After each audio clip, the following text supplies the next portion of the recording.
Alright, ladies and gentlemen, you know what it's time for? It is time for the final problem.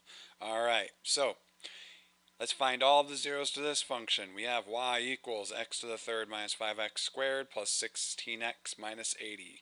What is move number 1? You are right, we have to graph it. Let's graph that function. First off, how many solutions are we looking for? Fundamental theorem of algebra, what is the degree? It is 3, so we are looking for 3 answers. When you type that into your graphing calculator, step 1, type it in. As you can see, I've done there. Make sure I didn't make any mistakes. That looks pretty good. Okay. Then graph it. Looks like we have a real 0 over there. It looks like positive 5. Let's go to the table of values to confirm. Yep, positive 5.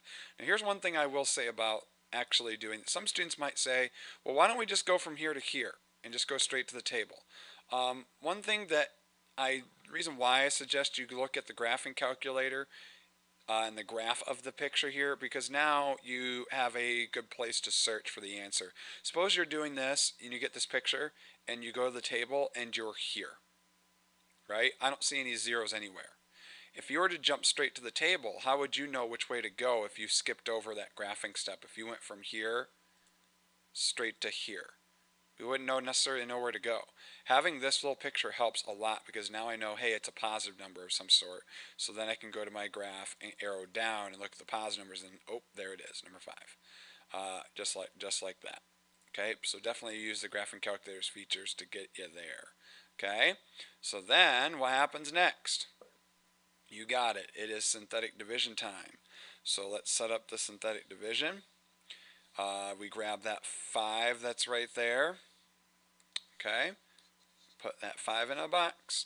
And now we have our, hey, I have my cubic function right here. So I have a 1 and then a negative 5. That's pretty far apart, but that's okay. 16 and then a negative 80. No zeros here because it just went third power, second power, first power, 0 power. So everybody is being represented quite nicely here. All right, so remember addition going on like this. So bring down that 1, multiply. There's the 5, add those up, you get a 0. We get a 0, we get 16. 5 times 16, I think that's positive 80. And then we get 0 just like that. Awesome, awesome, awesome. All right, let's zoom out here and set up the rest of our work.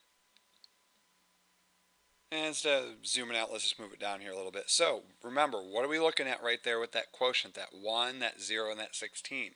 Remember, now we just took that cubic function with division just one time.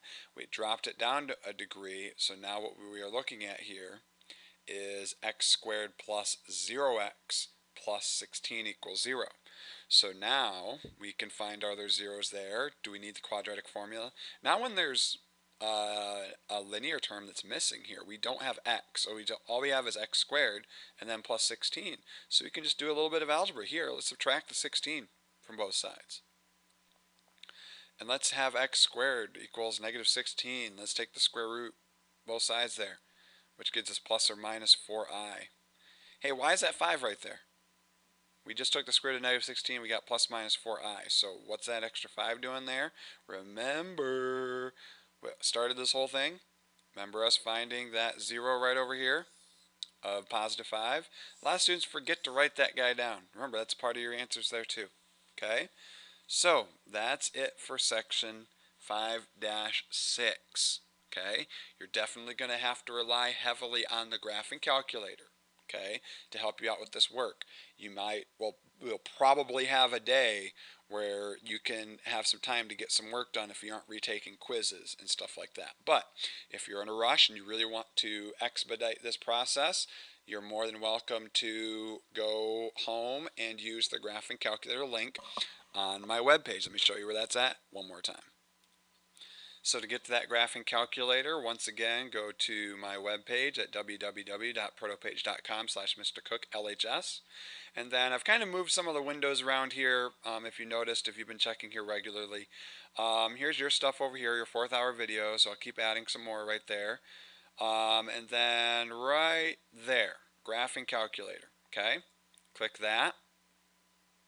should take you to the graphing calculator, and then you can just type in any type of function you want and it can still give you those real zeros. Okay, so definitely you have that at your disposal, so you don't have to take a graphing calculator. Leave those graphing calculators at school. Every student in this building or in this classroom, first hour through sixth hour depends on those, so make sure that you are doing your part to help everybody else out and being successful at this math. Okay, good luck on 5-6. We'll do a brief video next here on lesson 5-9.